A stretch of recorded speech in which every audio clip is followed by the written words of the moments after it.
Zdravo, tukaj je Valentin. Tokrat bom govoril o knjigi z naslovom Kam pa ti hodiš v šolo, ki sem jo ravnokar prebral.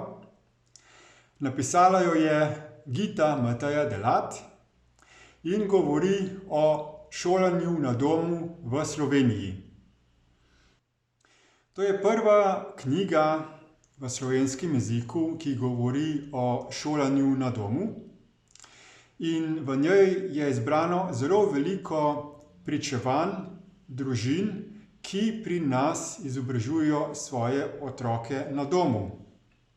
V njej starši pojasnjujejo, zakaj so se odločili za tovrstno obliko izobraževanja, s kakšnimi izzivi se soočajo, kako jim uspeva komuniciranje z šolami, kako doživljajo tako izobraževanje njihovi otroci in kaj vse so prednosti tovrstnega izobraževanja v primerjavi s tem, da bi njihovi otroci hodili v šolo. Knjiga razkriva kar nekaj predsodkov glede izobraževanja na domu iz strani drugih staršev in učiteljev, kar pa se je izkazalo za neutemeljeno. Marsikateri starš, ki pošilja svoje otroke v javno šolo, si ne zna predstavljati, kako poteka izobraževanje na domu. Ne zavedajo se, da tisti, ki svoje otroke šolajo na domu, so se za to odločili ravno zaradi ugotovitve, kakšni negativni dejavniki vplivajo na njihove otroke v javni šoli. Recimo negativna socializacija, ki se kaže v obliki vrstniškega nasilja. In ravno skozi šolanje na domu lahko starši veliko bolj zagotovijo, da njihovi otroci ne doživljajo travmatičnih izkušenj pri odnosih z drugimi. In ker zakon zahteva, da tisti otroci, ki se šolajo na domu, usvojijo enak kurikulum kot tisti, ki hodijo v šolo, morajo seveda starši poskrbeti tudi za to. In šolanje na domu je tudi tisto primarno izobraževanje, ki se je izvajalo tisočletja, preden se je sploh ustanovil javni šolski sistem. V primerjavi s celotno človeško zgodovino je javni šolski sistem izjemno mlad, saj obstaja šele nekaj stoletij. Hkrati pa je precej problematičen, saj ne zmore slediti hitremu razvoju sodobne družbe. V letu 2020 že vidimo neko močno spremembo, ko se šolska vrata zapirajo in se vse bolj izvaja izobraževanje na daljavo. Na ta način je sedaj zelo veliko staršev izkusilo, kako poteka izobraževanje na domu. Ne glede na to, ali se otrok izobražuje na domu ali v šoli, pa obstajajo še veliko bolj učinkovitejše metode usvajanja znanja. Trenutni način izobraževanja se je pokazal kot velika potrata časa, saj učenci znanje zelo hitro pozabijo. Tisti otroci, ki se šolajo na domu, ohranijo znanje veliko dalj časa kot tisti, ki hodijo v šolo. Vendar še zdaleč ne dosegajo tistega potenciala, ki je naravna učna sposobnost človeškega fizičnega telesa. Znano je sicer to, da se otroci v prvih letih po rojstvu izjemno z lahkoto učijo. Zelo hitro srkajo informacije. Potem se pa skozi leta ta sposobnost zmanjša. Psihologi razlagajo, da je vzrok za to zmanjšanje nevroplastičnosti možganov. Jaz pa sem spoznal zelo naprednega znanstvenika po imenu Bernard Pullman, ki je ustvaril novo teorijo, kako se človek dejansko uči. Odkril je, kaj je tisto, kar dejansko človeka sabotira pri tem, da bi se z lahkoto zapomnil neke informacije in jih hitro priklical v spomin. Razkril je, da po nekaj letih po rojstvu se začne razvijati človeški umsko-zavestni sistem oziroma In to je energetski sistem, ki nam potem začne neprestano proizvajati misli in čustvene reakcije. In v procesu učenja ko se želimo neko informacijo zapomniti, nam te hipne podzavestni misli in čustvene reakcije preprečujejo, da bi si znanje shranili globoko v spomin.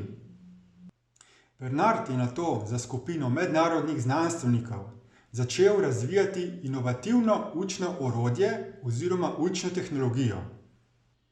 To orodje za učenje se imenuje TechnoTutor, kot lahko preberete na škatli tukaj za mano. In jaz sem postal prvi pooblaščeni slovenski zastopnik za to novo učno tehnologijo. Kako deluje, boste lahko dojeli šele preko lastne osebne izkušnje, ko vam naredim osebno predstavitev in boste lahko TechnoTutorja doživeli z lastnimi očmi in z lastnimi prsti. Lahko pa vam nekaj učinkov učenja za TechnoTutorjem opišem z uporabo prispodob. Temelj vsega znanja, ki ga shranimo vase, so besede. Besede so temeljni, vidni in slišni simboli, katerim potem dodajamo definicije. Lahko si predstavljamo, da je vsaka beseda kot nek obešalnik, vsaka definicija pa je kot neka vrvica, ki jo lahko potem obesimo na ta obešalnik.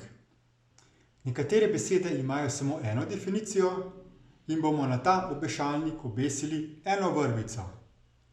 Nekatere besede pa imajo tudi po več 100 definicij in bomo na ta obešalnik obesili več 100 vrvic.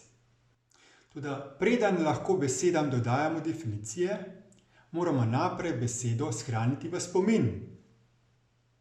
Predstavljajte si, da je postopek shranjevanja besede v spomin postopek pritrjevanja obešalnika na steno. In klasični način učenja je podobno, kot bi pritrdili obešalnik na steno z obojestranskim lepilnim trakom. In ta način pritrjevanja obešalnika na steno je precej nekakovostno, saj lepilo lahko sčasoma popusti in obešalnik odpade iz stene, kar ponazarja pozabo te besede. Lahko pa si besede shranimo v spomin na veliko boljši način. Učenje s pomočjo TechnoTutorja torej ponazarja ta učinkovit način učenja, ko si besede shranimo v spomin podobno, kot če bi obešalnik pritrdili na steno z močnimi vijaki. To je samo eden od številnih koristnih učinkov uporabe TechnoTutor učne tehnologije. Za tiste, ki želite izvedeti vse koristi TechnoTutorja, vam predlagam, da naročite osebno predstavitev. Izvede se jo na ta način, da jaz obiščem družino na domu in demonstriram uporabo TechnoTutorja. Ali pa pridete k meni v Maribor na Koroško cesto 104 in tukaj preizkusimo to učno tehnologijo. In mnoge družine z njegovo pomočjo učinkovito seveda izobražujejo tudi svoje otroke na domu. Posredujem vam lahko njihova video pričevanja, da se boste prepričali, kako je možno s TechnoTutorjem omogočiti najboljšo izkušnjo izobraževanja, predvsem za otroke na domu. Predlagam, da me kontaktirate, da vam te informacije posredujem. Najdete me na Facebooku pod ime Valentin Rozman ali pa me kontaktirajte preko moje spletne strani valentinrozman.si. Za vse tiste, ki vas zanima, kako čim bolj učinkovito šolati otroke na domu, vam predlagam branje knjige Kam pa ti hodiš v šolo? Za vse starše, ki želite svojemu otroku omogočiti najbolj naraven način vtiskovanja informacij v spomin, pa priporočam, da jim nabavite TechnoTutor učno tehnologijo. Hvala za posluh in nasvidenje.